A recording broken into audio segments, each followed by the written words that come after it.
Maayong buntag kanatong tanan mga higala o mga kaigsuunan. Kumusta kamo nini nga kabuntagon? Mga panghinaot nga gikan sa inyo nga higala nga anaa kamo sa maayo nga kahimtang sa inyo nga kinabuhi karon. Hinaot nga ang Ginoo nagapadagaya na usab siya nga grasya nga naa kaninyo. Mga maayo nga panglawas, malipayon nga relasyon diha sa panimalay. Niini nga kabuntagon, mamati kita og mga pinasahi nga mga pulong diha sa balaan nga kasulatan nga mao kini mahimo nga binhi sa mga paglaom, luyo sa mga kabalaka, luyo sa mga kagulanan, luyo sa mga suliran nga atong ginahambin karon sa atong mga kinabuhi. Higala, mibati ba ikaw karon og kamingaw? Mibati ba ikaw karon og kaguol sa imong nga kinabuhi?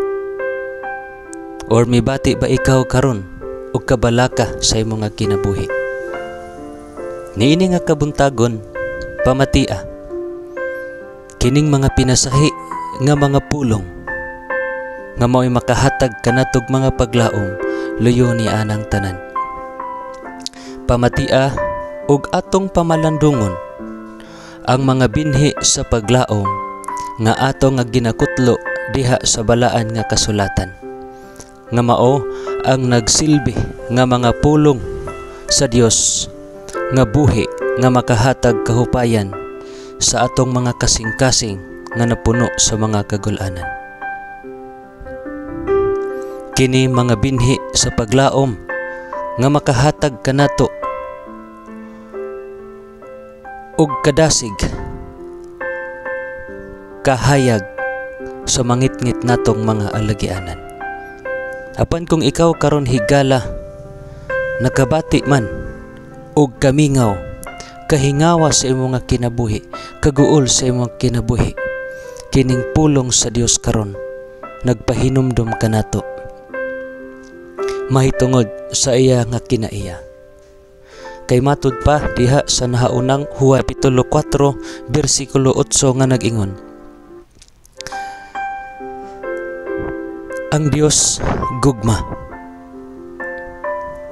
Kini nagpakita kung imo kining palandungon mga kaigsuunan. Insakto na kini nga ato nga pamalandungon. Nga ang Dios kanunay naghatag kanato og dako nga gugma. Bisan pa man sa ato nga mga kakulangon ngadto kaniya. Apan siya kanimo karon nagpahinumdom nga siya nahigugma kanimo. Siya nahigugma kanimo og kanako. Busa, pinaagi ni ining mga mensahe. Dako kini nga posible mga kahigalaan ug mga kaigsuunan nga muhupay sa imo nga kamingaw, muhupay sa imo nga kaguol, ug muhupay sa imo nga mga kabalaka. Andam ang Ginoo nga mukuha sa mga kabalaka nga anaa kanimo karon. Atong hinumduman higala nga ang Dios nag-ingon kanimo karon nga bisan kita adunay mga kakulangon kaniya, bisan adunay mga higayon nga kita nahikalimot sa paghigugma kaniya, apan niini nga kabuntagon higala siya nag-ingon kanimo, oo, gihigugma ko ikaw sa usa ka gugma nga walay katapusan. Busa, uban sa mahigugmaong kalulot, gidani ko ikaw. Busa niini nga kabuntagon higala og mga kaigsuunan. Sa imo nga paglakaw, sa imo nga pagbiyahe, sa ubisan unsa nimo nga buluhaton, baluna kining binhi sa paglaom nga imong nadunggan karon nga pinaagi niini ug pinaagi sa gugma sa Dios kanimo og kanako. Makabaton kitag paglaom uban sa pagpaningkamot nga kita magmalig-on sa atong pagtuo diha kang Kristo Jesus. Hinaot nga nini nga kabuntagon nakahimo kini og nakahatag kini og pinasahi nga paglaom sa imo nga kinabuhi. Ang binhi sa paglaom nga ginahatag, ginatanyag kanimo karon pinaagi sa ato nga buhi nga Dios.